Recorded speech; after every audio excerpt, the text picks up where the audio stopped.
कमी गॅसवरच ठेवायचे. हे जर मोठा गॅस ठेवला ना तर आपण 5 मिनिटात होऊन जाते शेंगदाणे भाजून, पण ते वरून पूर्ण काळपट होते आणि आतून ते कच्चेच राहते. त्याचे लाडू चवीला बिलकुल चांगले लागत नाही.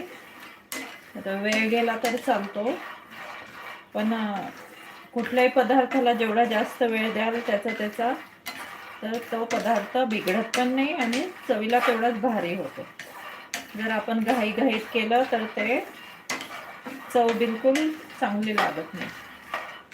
तर त्यामुळं प्रत्येक पदार्थाला त्याचा वेळ दिलाच पाहिजे.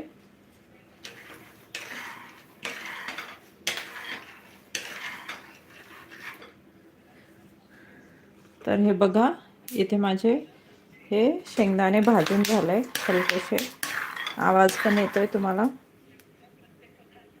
बघा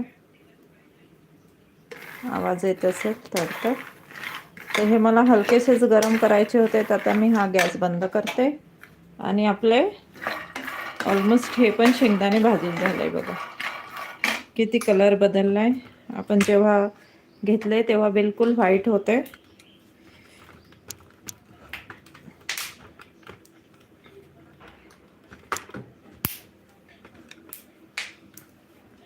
तुम्ही बघू शकता. आता मी हा पण गॅस बंद करते. एकदम छान असे खमंग भाजून झाले. पण थोडं परतत राहायचं, नाही तर ते पॅन गरम आहे, लागून जाणार. लोखंडी कढई असेल त्यात भाजले तर अजूनच चांगलं. माझी लोखंडी कढई मी आज मेहंदी भिजवलेली त्यामुळे धुवायला आहे.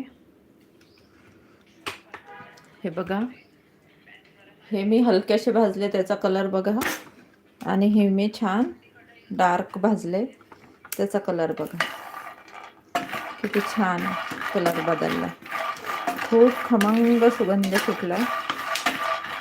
आता आपण याला हलकेसे थंड होऊ द्यायचे आणि मग तुम्हाला जर सालं काढायचे तर काढू शकतो. असं हाताने साल निघतात.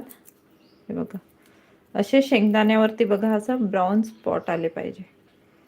हे बघू शकता, असे शेंगदाण्यावरती असे. तर हे खमंग भाजल्या गेले. हे बघा सगळे, हे बघा अशा प्रकारे सगळ्या शेच्यावरती असे स्पॉट आले पाहिजे. हे बघा गरम आहेत. हलकेसे थंडे झाले ना की त्याचे साल पटापट निघतात. आपल्याला साल नको असेल तर हे मी पण सालासहितच वापरते. तर हे बघा, इथे फरक बघू शकता तुम्ही. हा कलर बघा आणि हा कलर बघा. असे जर भाजले गेले ना, असे अर्धा कच्चे, आणि याचे लाडू केले तर ते चव आणि ह्या आपण हे जे व्यवस्थित भाजून घेतले खमंग, याची चव, त्यात खूप फरक पडतो. तर आता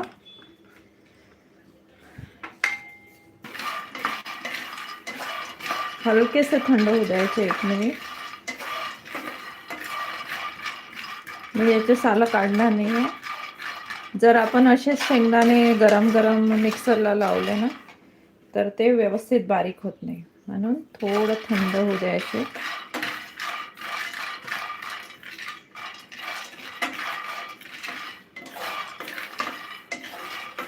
त्याला गरम लावल्याने तेल सुटून ते एकदम असं पचपच होतं.